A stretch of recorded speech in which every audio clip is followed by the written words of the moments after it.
Наверное, я вряд ли кого-нибудь удивлю, если скажу, что со вселенной Суикоден впервые познакомился через музыку.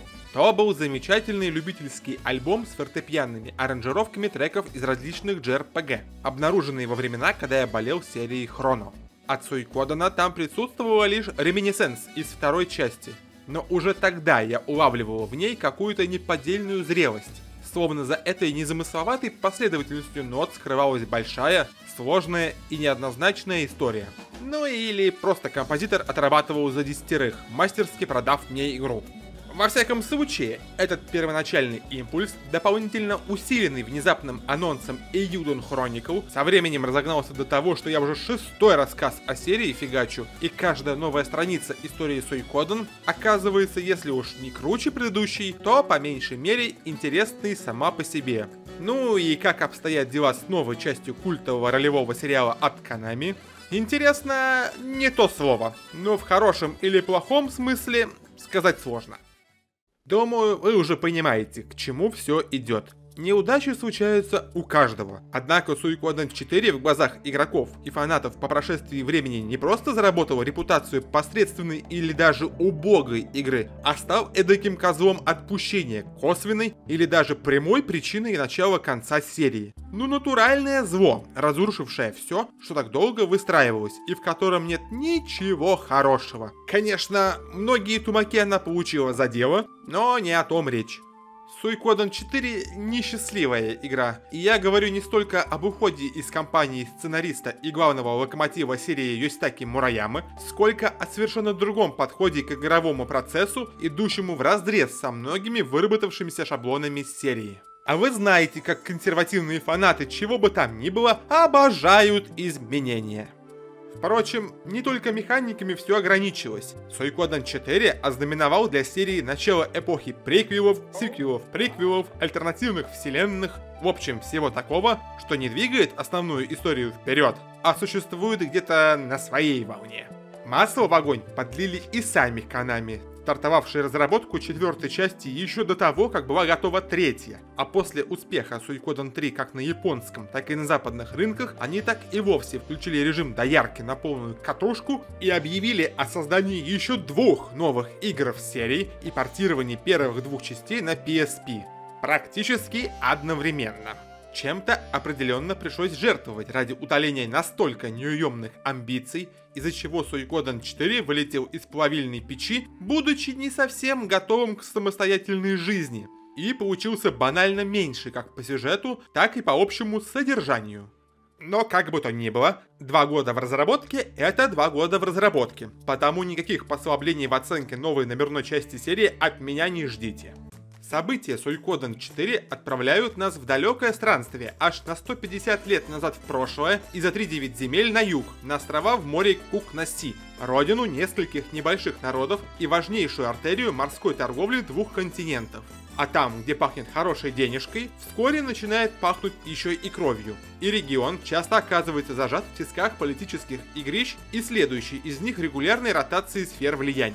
Да и северное государство Кулук, грозные соседи все еще здравствующей империи Алой Луны, последние дни которой мы проживали в первой части, давно уже продумывают пути для экспансии на юг. Да и кому может не хотеться безраздельно властвовать над международным торговым хабом? В общем, далеко не самое скучное место на планете, в чем вскоре убедится наш новый подопечный по имени Разро. Бесфамильный и безродный сирота и слуга в доме губернатора острова Разрил, чья жизнь по воле злого рока вскоре превратится в настоящий кошмар. И виной тому будет руна наказания. Пожалуй, одна из самых страшных и паразитических великих рун, виденных нами за все предыдущие игры, способная на равных потягаться даже со знаменитым душеедом из первой части. С одной стороны, она, равно как и любая другая великая руна, дарует поистине чудовищные магические способности, которых вполне хватает на то, чтобы целые города выжигать с лица земли, но вместо полагающейся вечной жизни она предпочитает пожирать своего носителя, и делать это она будет тем быстрее, чем активнее тот будет злоупотреблять новообретенным могуществом.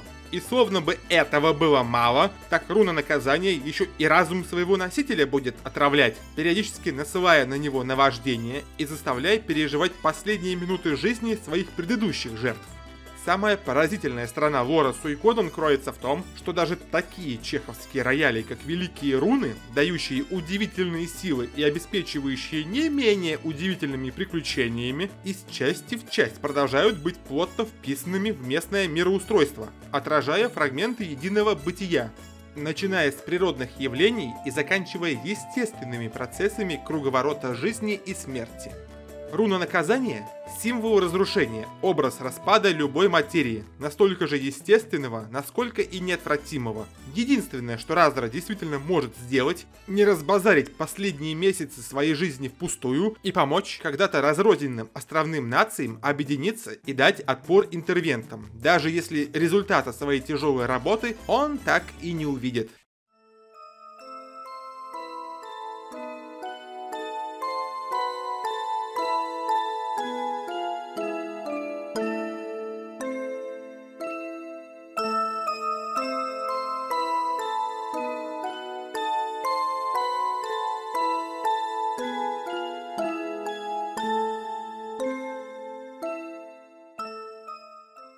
Да, Дзюнко Кавана, взявшаяся за штурвал серии после ухода ее создателя в свободное плавание, направила течение истории четвертой части в поразительно темное русло. Игра уже практически с самого начала дает понять, чем именно закончится морское приключение Разро, и предлагает смотреть не на финал, а на то, как неуверенный в себе мальчишка постепенно вырастает и становится лидером объединенной нации, сумевшей не просто опрокинуть военную машину Северной империи Кулук, но и поставить вопрос над ее дальнейшим существованием. Но пока этого не произошло, мы можем насладиться несколькими днями относительно спокойных солдатских будней и вместе с друзьями по военной академии немного поизучать новый для нас мир. Визуально игра за прошедшие 2 года в целом не сильно-то и улучшилась, однако в глаза бросаются 2 значительных изменения. Во-первых, дизайн персонажей окончательно отошел от чибишного наследия серии и предстал в более реалистичном ключе, а их движения, благодаря использованию технологии Motion Capture, уже не создают впечатления работы невидимых кукловодов. Ну, всякие там котики-обормотики, представляющие собой местную расу кобольдов, не в счет. Но они и появились в игре в качестве личной прихоти безумной кошатницы Кавана и несут больше юмористический окрас. Разработчики настолько уверовали в свою способность создать по-настоящему кинематографические сцены усилиями одной лишь игровой графики, что они даже открывающую заставку сделали почти целиком на движке, навернув поверх несколько простеньких визуальных эффектов из базового ассортимента любого уважающего себя видеоредактора. Не удивлюсь, если такой подход был обусловлен не тягой к экспериментированию, а банальной безысходностью, вызванной сжатым бюджетом и давлеющими сроками разработки. Во-вторых, авторы все-таки утихомирили безумного оператора из 3-й части, любившего вилять сложными, но совершенно непрактичными ракурсами, и посадили камеру главному герою на затылок, отчего суммарное визуальное исполнение Суикоден 4, помноженное на крайне скупую цветовую палитру, стало больше отдавать западным стилям ролевых игр. Но только отдавать, благо у нас здесь классическая JRPG со всеми плюсами и минусами жанра. Да и даже в таком формате оператор все равно умудряется как-то застрять не пойми где и потерять Разра из виду. Помимо этого, Суикоден 4 ознаменовало первое появление в серии озвученных диалогов. Конечно, наделять голосом каждого встречного поперечного никто не стал чисто из соображений экономии, и в голосовой режим игра переходит лишь в моменты исключительной сюжетной важности, но количество озвучки все равно впечатляет. А вот что касается качества, то оно на удивление неплохое. Да, рука все равно по привычке тянется искать андап-версию, однако не могу не отметить более или менее неплохой подбор голосов и наличие актерской игры, превосходящей уровень старого полузнившего полена. Для первого блина серии это уже достижение. Впрочем, без сравнения английской и японской озвучки я вас все равно не оставлю, а там уж вы сами для себя решите, какая версия более всего ласкает ваш слух.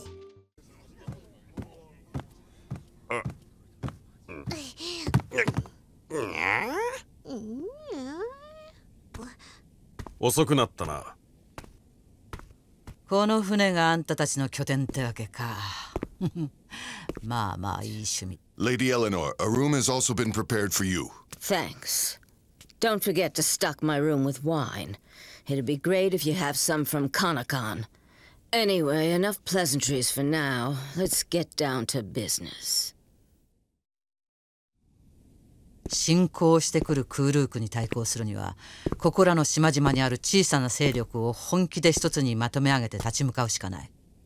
そのためには強いリーダーが一人必要なんだが。Let's see if you're a real leader. There are probably many here who would rather follow the king. Are there? I wonder. I know. You will settle this now with Lino and Kuldus. Sire, would you also be fine with that? ああ、リーダーは一人でいい。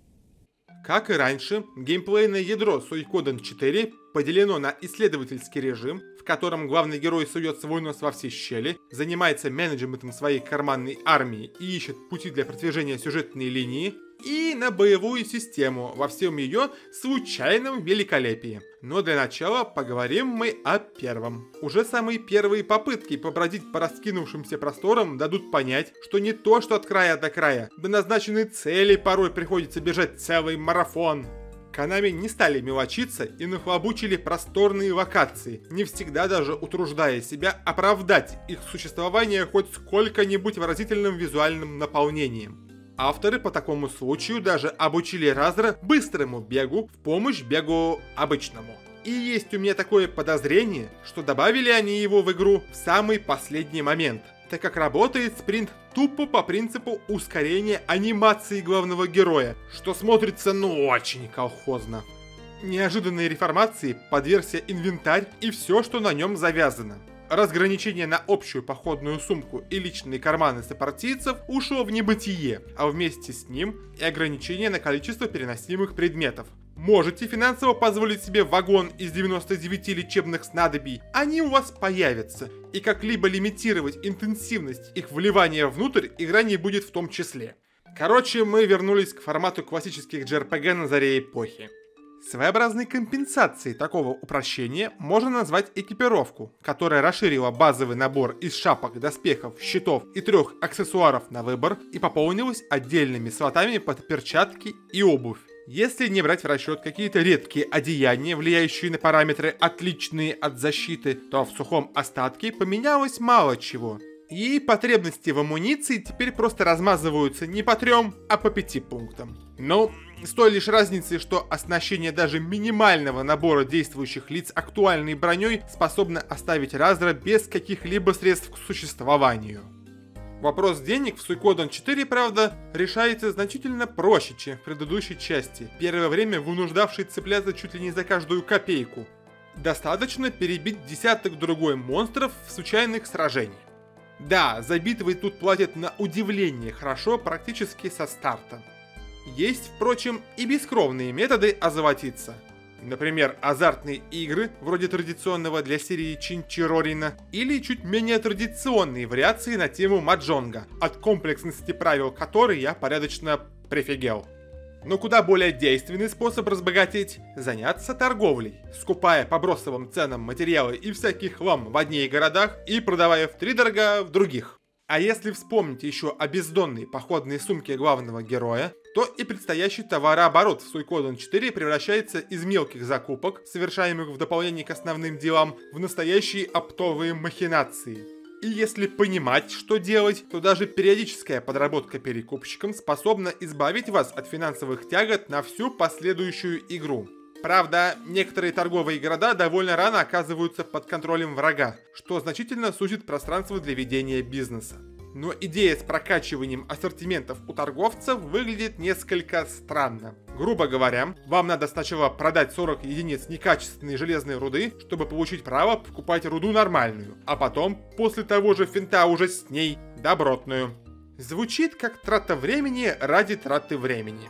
Но подождите, действие же теперь происходит на островах, а где острова, там и морская романтика. И с первым выходом в море начинается противоречивая часть игры.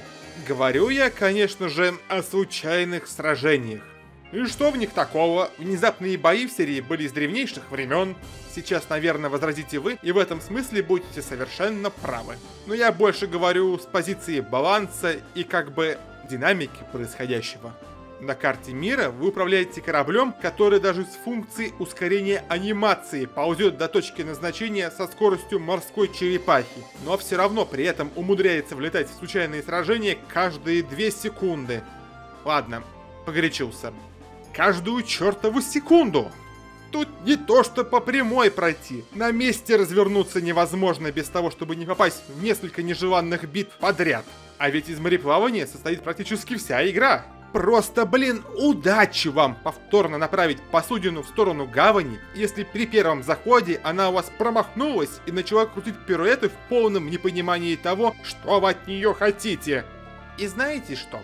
Случайные сражения откажутся давать вам время на передышку даже в некоторых городах. То какие-то голодранцы выскочат из-под тишка, то озверевшие комары возжелают всей вашей кровушки. А это вам не экшен-РПГ. И каждая такая стычка с оппонентом будет сопровождаться сначала анимацией инициации боя, потом загрузкой самого боя, потом выгрузкой из него же обратно в игровой мир. Конечно, на локациях интенсивность возникновения невидимых супостатов даже и в половину не такая сумасшедшая, как во время круизов по островам, но нервов она вам попортит немало. Да, впоследствии к вашей команде присоединится пространственное прыгунье Вики, которая умеет телепортировать героя в любой из посещенных ранее городов. Но до нее ведь еще дожить как-то надо.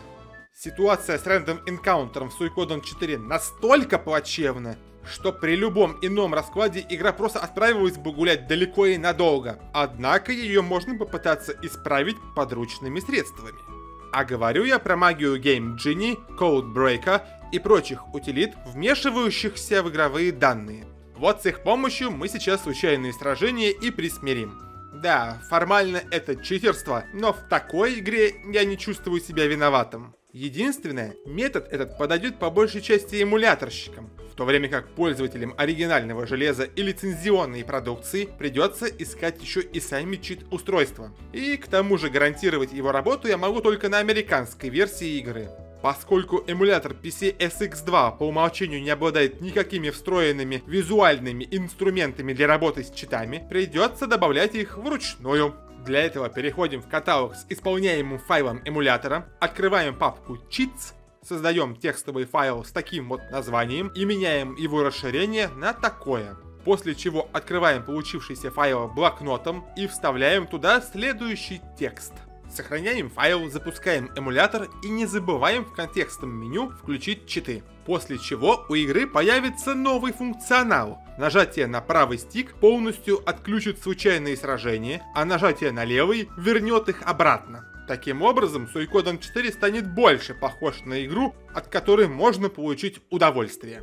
И как мы потом увидим в рассказе о боевой системе, возможность добровольно отключать рандом энкаунтеры вообще никак не скажется на прогрессии развития вашей армии. Так что это еще бабка надвое сказала, кто тут на самом деле чит, мешающий естественному току игрового процесса.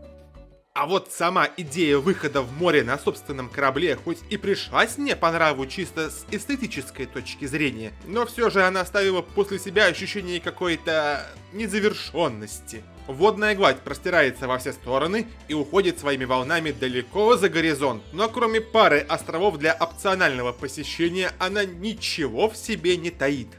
Сам по себе океан способен предложить лишь бесконечные стычки с дарами моря. В водах островных наций не бывает яростных штормов, не курсируют аппетитные торговые суда, не ходят патрули, даже пираты отдел отвынивают, попивая ром у себя на островах. Если в море что-то и происходит, то происходит оно исключительно по воле сценария. Это не то чтобы недостаток, но от игры, фундаментально основанной на эстетике мореплавания, я ожидал большего внимания к процессу, собственно, мореплавания. Добивают еще и искусственные барьеры, дальше которых Suikoden 4 вас не пускает просто потому, что слишком рано вам туда и нефиг бежать впереди сюжета. Визуально эти границы вообще никак не отображаются. У вас тупо отбирают управление кораблем и разворачивают в обратную сторону. Честно, мне непонятно, зачем эти ограничения в принципе существуют. Они никак не помогают в навигации и только портят дух первооткрывательства. Уж напридумывать причин не пускать в города, в которые по сюжету идти еще рано, можно было выше крыши. Да и слишком крутые монстры, обитающие в дальних водах, не позволили бы игрокам сильно разгуляться. Но Konami решили по-своему. И если вы думали, что стартовый корабль еле тащится из одной точки в другую, то подождите до момента, когда получите в свое распоряжение вот это вот неповоротливое чудище. Знакомьтесь, это Бесстрашный. И он будет играть роль вашей новой базы, которую вам и придется развивать, набирая в свой отряд всех, кто может показаться полезным. Да, две главные игровые механики серии Суикоден, рекрутирование 108 звезд судьбы и организация общей с ними жилплощади, вернулись в строй. И уж они в плане реализации не вызовут нареканий. Особенно удался местный аналог замка в лице Бесстрашного. В отличие от особняков из предыдущих частей, которые легко могли развиваться и ввысь, и вширь, превращаясь в маленькие города, линейный корабль не наделен подобной пластичностью, потому он в главную очередь насыщается. Пустые каюты заселяются, открытые зоны модернизируются и превращаются в магазины и так далее. А самое главное, корабль постепенно наполняется всякого рода развлечениями, напрочь ненужными для прохождения, но призванными одушевить это место и просто скрасить досуг и разрядить обстановку. Можно сходить попариться в баньку и послушать забавные диалоги между персонажами, или порыбачить удочкой или сетью, а после отнести улов на кухню и плотно поужинать. Или сыграть все в те же азартные мини-игры, или почитать утреннюю газету, или потренироваться в морских баталиях с военным советником, или сыграть в батарею, на успехи которой будет влиять параметр удачи у персонажей, или заняться выращиванием грибов и мяты, которые будут потом восстанавливать ману, или, я не знаю, пойти к броннику или портному и скрафтить себе доспехи. Ну и что за судоходство и мореплавание без раскапывания кладов?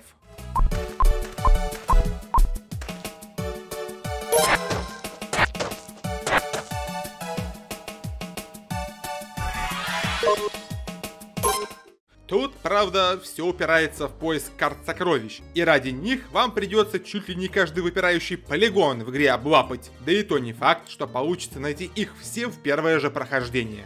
Тем более, что аккумуляция в общей истории всех 108 звезд судьбы — это единственная возможность для Разра дать отпор своей неминуемой участи и хотя бы ненадолго приостановить цикл смерти, порождаемый руной наказания. И раз уж мы коснулись темы 108 звезд судьбы, не лишним будет поговорить о сценарии, крови и хлебе всея Суикоден. Особенно учитывая, как его заругали в свое время фанаты. Мол, какие нафиг острова, какой к черту Кулук? Что это вообще за название такое дурацкое? Кулук, блин. Где наше исследование северных земель континента и где, в конце концов, наш взгляд на священное королевство гармонию изнутри?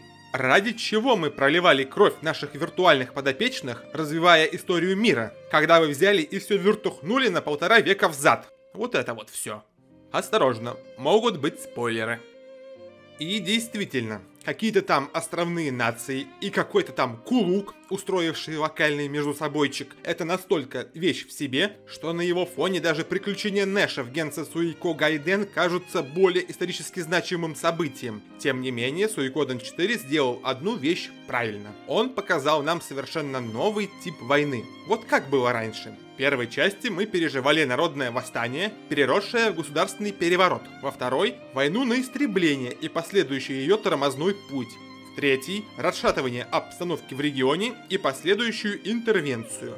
Суикоден 4 показывает нам войну, которая была просто не нужна ни одной из сторон конфликта, но была форсирована деньгами и амбициями отдельных личностей.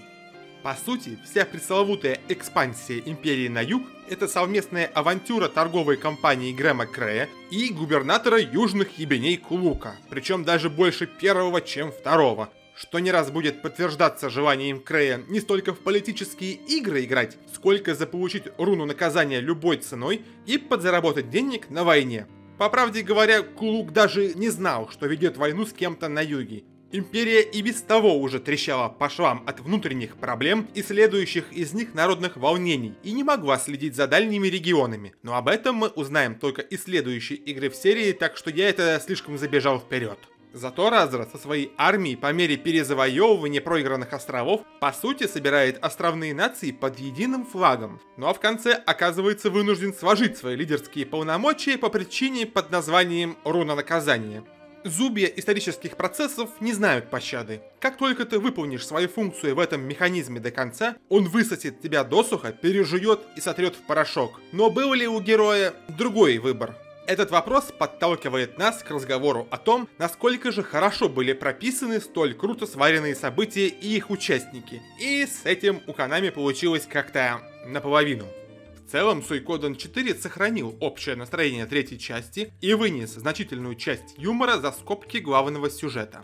Но не всю, чем в некоторые моменты откровенно напрягает. Вот так ли обязательно нужно было устраивать этот старческий жопотряс? Бух. Разра начинает свое приключение чуть ли не буквально со школьной скамьи и уже с самого начала вооружен богатым ассортиментом друзей и коллег. Но уже при виде первого осознанного диалога всплывает один неприятный вопрос. Герой язык проглотил. Почему-то после повествовательной революции, произошедшей в третьей части, Suikoden 4 решил выполнить свою функцию приквела, но слишком буквально, и вернулся к формату молчаливых протагонистов-поленьев, ведомых волею игрока по рельсам сценария. Персонажи второго эшелона, коих мы оптом набираем в отряд, тоже не отличаются детальными историями и проработанными чертами характера, но они хотя бы берут количеством. Разра же словно из палаты мер и весов фанерных оболочек выкрали. Любые жизненные невзгоды он встречает с каменным лицом, а киванием головы выражает весь доступный ему спектр эмоций. На его фоне куда более выделяется его друг и, как бы, хозяин по имени Сноу, сын того самого губернатора острова Раздрил, при дворе которого живет главный герой. Да, он не более чем маленький сыкунишка, пасующий перед трудностями и получающий все по праву рождения, но за его заключениями наблюдать куда интереснее. И как жаль, что после того, как его пути с Разра разойдутся окончательно, дополнительного экранного времени он получит еще совсем немного. Да и плотность и интенсивность течения истории держатся на высоком уровне не очень долго и по ходу действия постепенно деградируют до простого перемещения по целевым точкам на карте. Даже руна наказания, при каждом своем выходе на сцену, превращающая игру не то в остросюжетную драму, не то в хоррор, довольно быстро уходит на второй план и вспоминается только по большим праздникам и только как рояль, которому надо срочно подпихнуть сценарии, а то застрял болезный и не может сдвинуться с места. Suikoden 4 вообще очень камерный, и если бы не обязательное по канонам серии участие 108 благородных разбойников и им сочувствующих, и не атовизм в лице немого протагониста, то из нее вполне получилась бы яркая история о личной трагедии Разра и всех тех, кого поглотила заживо самая проклятая из рун. Блин, я так разошелся с разбором каждого винтика, что напрочь забыл о боевой системе. Впрочем, не мудрено, потому что она обескураживает тем, насколько ее упростили по сравнению с прародителями. Я даже не знаю, с чего начать. Максимально допустимое количество персонажей в отряде сократили с 6 до 4. Концепцию ближнего, дальнего и смешанного боя упразднили, а вместе с ней и разграничение на передний и задний ряд при построении юнитов. А личный инвентарь героев заменили общей бездонной сумкой. В общем, все тактическое разнообразие предыдущих игр серии в четвертой части сжалось до выбора из двух вариантов развития событий – бей или беги.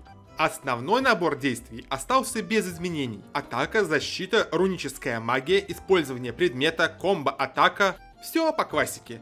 Не хочется драться, можно убежать, лень щелкать опции меню самостоятельно, можно включить автобой на один ход, который займет досуг ваших доброходов, выдав им случайную цель для простой физической атаки.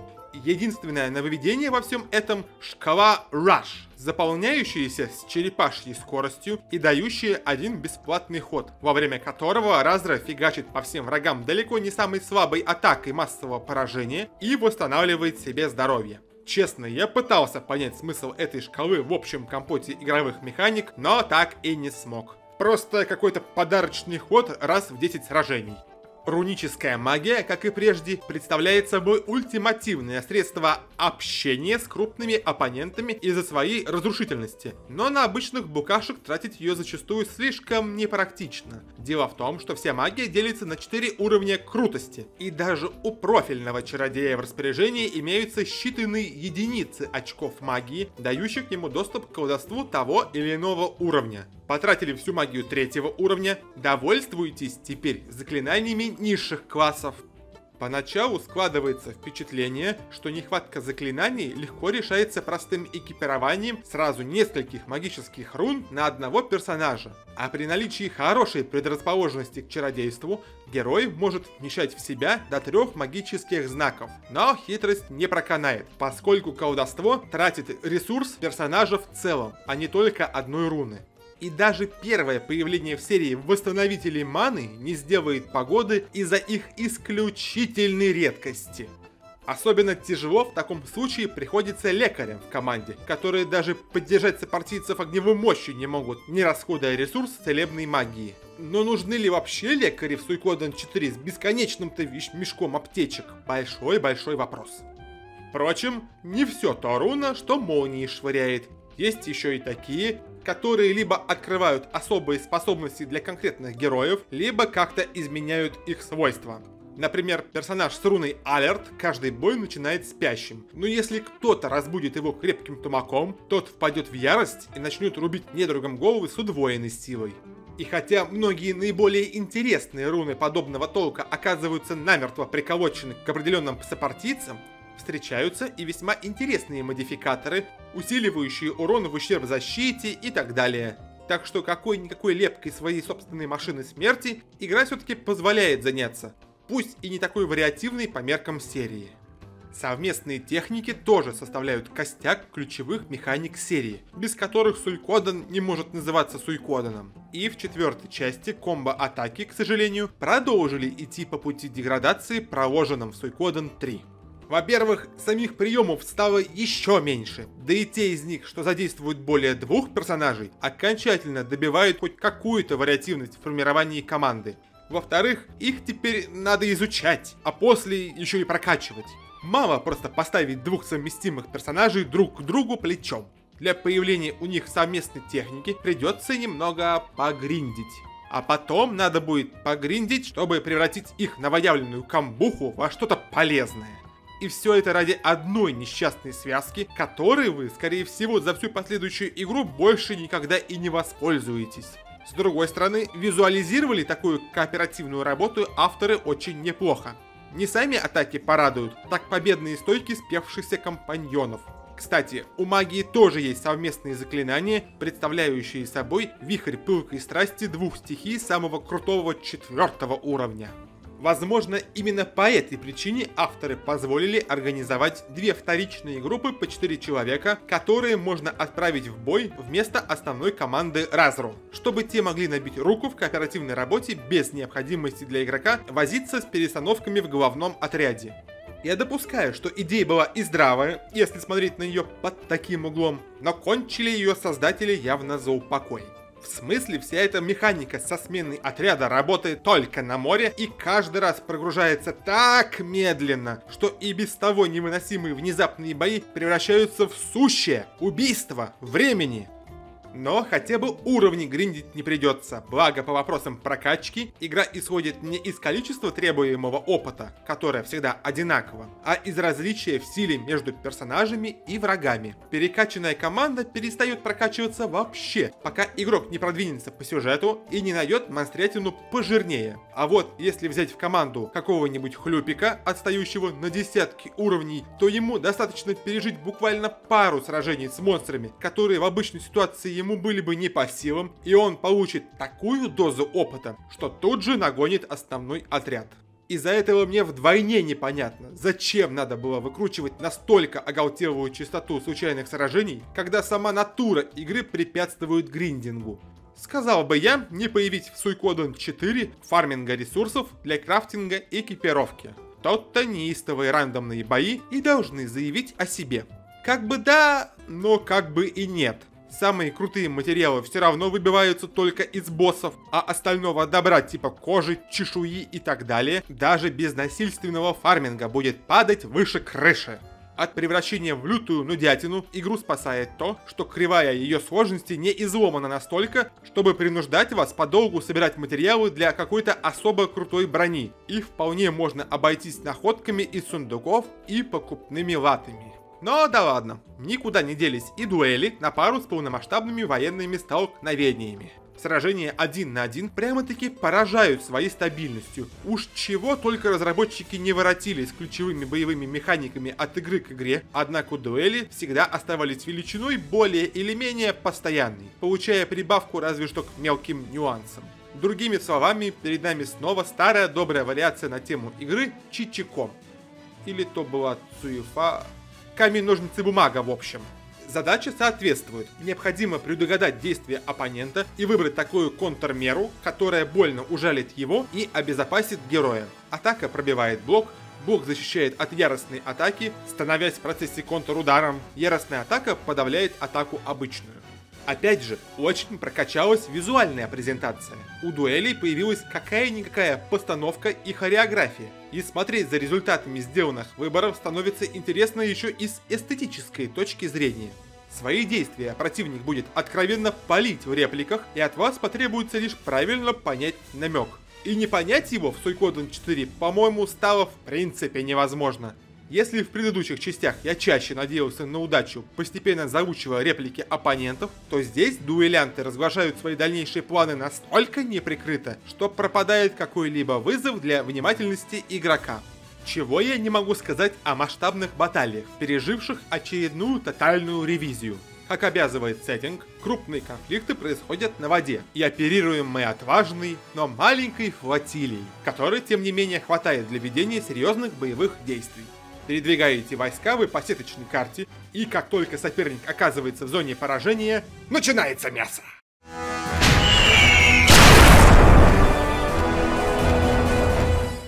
Дело в том, что для ведения обстрела используются рунические орудия, которые стреляют стихийными ядрами. А поскольку в роли пушкарей выступают ваши чародеи, заряжающие снаряды магии, то исход боя будет зависеть от того, какими стихиями вы оснастили свои суда.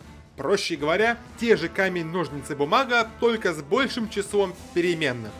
Сильная стихия аннигилирует слабую и дамажит, две одинаковые просто схлопывают друг друга, не связанные пролетают друг через друга. Да, корабли стреляют друг в друга как по часам и всегда идеально ровными залпами из всех орудий, что, конечно, смешно, но такова плата за пошаговый тактический режим и соответствующую ему логику поведения. Информация о том, какими пушками оборудованы вражеские корабли, дается в самом начале каждой военной кампании. И ваша задача – внимательно подобрать свой арсенал так, чтобы и врагов можно было покусать, но и самому защититься в случае чего. Ошибетесь, посудина превратится в пушечное мясо, не способное в прямой конфронтации ни на что. Ну и куда без тонкостей позиционирования войск на карте. Игра все-таки учитывает, что у кораблей на носу и корме пушек нет, и для ведения огня неплохо бы сначала развернуться. Если удалось подловить врага на этом, то вы, считайте, получили бесплатный выстрел без риска нарваться на ответный огонь. Конечно, Махач в море не может обойтись без абордажа, и с ним все уже более неоднозначно. Корабль, идущий на сближение, априори находится в проигрышном положении и при попытке абордажа получает залп прямо в упор. Но если он переживет этот процесс, то дальнейшую судьбу нарушения личного пространства решит бой с экипажем. Выполнен он в виде обычной битвы стенка на стенку, но с той лишь разницей, что магию и предметы использовать нельзя. В общем, чисто физическое противостояние на износ двух групп войск. Неоднозначность кроется в том, что в подавляющем большинстве вражеские матросы не какие-то мальчики для битья, а очень крутые ребята, способные быстро уложить плохо подготовленный отряд. Проигрыш команды корабля автоматически означает его потопление, так что прибегать к абордажу стоит либо тогда, когда есть абсолютная уверенность в своих людях, либо в качестве последнего шанса спасти гибнущее судно. Но до такого лучше не доводить как минимум потому, что есть риск кого-нибудь из вашей команды, в том числе даже командира, отправить к морскому дьяволу. И потеря на фронте хотя бы одной из звезд судьбы фактически смертный приговор для Разру. Медленный, но верный. Напоследок стоит сказать пару ласковых о саундтреке. За игровую музыку отвечали уже знакомые нам по третьей части Митиру Яманы и Масахико Кимура, однако только ими двумя четвертая часть не ограничилась, и к проекту подключился также Нарикадзу Миура. Новичок в серии Suikoden, но далеко не новичок в мире музыки. успевший поработать в студии Synergy над необычными аудиовизуальными проектами под началом самого Харухико Сёно. В Konami же он попал во второй половине 90-х, приняв участие в написании музыки для Gradius Gaiden, для первого собственного проекта Дзюнку Кавана Shadow of Destiny, о котором нам тоже стоит когда-нибудь в будущем поговорить, ну и для нескольких Pro Evolution Soccer'ов, куда ж без них родимых. В общем, не хрен с горы, а весьма именитый дядька, ставший прекрасным дополнением в общий ростер композиторов Suikoden 4. А вот лицом игры, то бишь тем, кто написал главную тему для заставочного ролика, стал небезызвестный музыкант и эффектный аккордеонист Ясухиро Кобаяси, более известный под псевдонимом Коба. Восхитительный, но не броский дуэт гитары и аккордеона, конечно, не рвет сердце так сильно, как это делала Exceeding Love от Химиками, однако он задает настроение всей последующей игре и ее музыки и не выделяется так сильно на фоне остальных композиций в альбоме.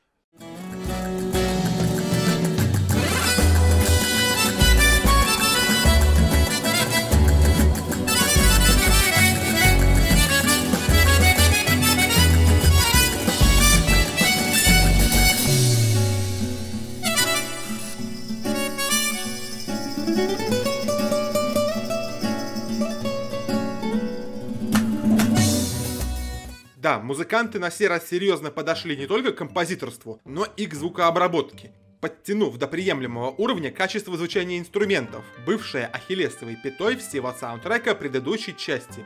Но и с музыкальной точки зрения он очень недурственен, радуя легкими городскими темами и боевыми треками порой настолько помпезными, что они находятся в опасной близости от претенциозности.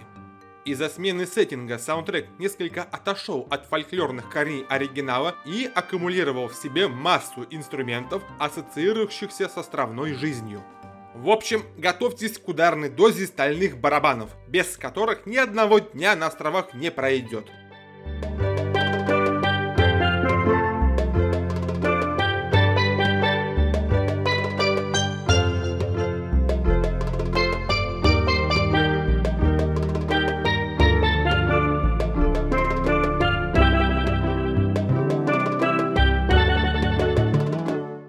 И также в нем появился больший упор на ритм секции, из-за чего некоторые композиции зазвучали как-то в духе легкой музыки.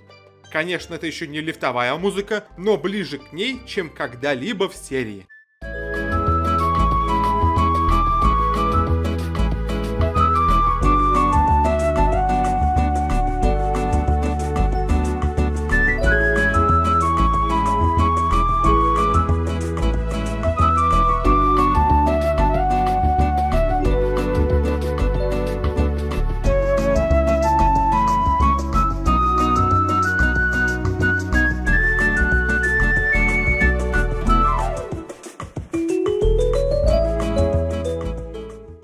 Особняком стоят различные боевые темы, написанные преимущественно Миурой. Грузные композиции с большой концентрацией меди, нагоняющие тревогу и всем своим звучанием демонстрирующие важность показываемых событий. Один лишь минус. Их слишком мало, из-за чего такая мощь растворяется в потоке мирных мелодий, придурковатых тем мини-игр и прочего видового разнообразия игровой музыки.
и парный эпилог за авторством Мицуру Яманы, который не просто восхитителен сам по себе, но и удивительно ностальгичен из-за периодических отсылок к музыке из Suikoden 1.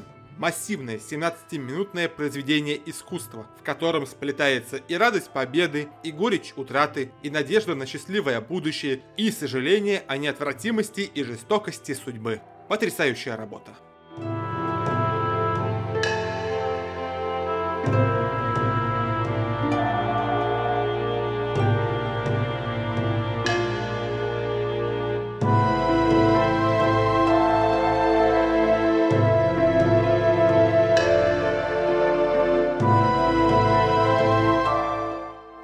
Год спустя Konami выпустили альбом аранжировок Genso Suikoden 4 Music Collection Another World, в который вошли аранжировки треков из Suikoden 4 и Suikoden Tactics, разговор о которой нам еще предстоит. И это во всех смыслах странный альбом. За него отвечал Юдзи Йосина, который ранее аранжировал музыку из Suikoden 2 для пластинки Horizonte, а также несколько треков для различных сборников, о которых, надеюсь, мы тоже когда-нибудь поговорим в будущем. И его что-то понесло. Уже первый трек, кидающий в уши электрогитару, дает понять, что крутить оригинальные композиции аранжировщик будет и в хвост, и в гриву.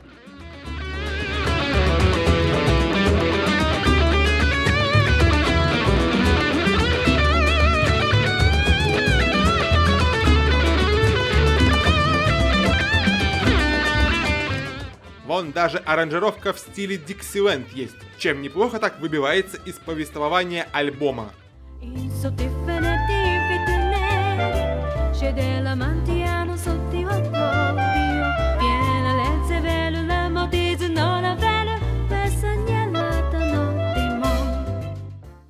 Но есть и откровенно неудачные работы, вроде трека Taono Pona Kanao и его репризы. Этот хор подвыпивших феечек просто нереально слушать.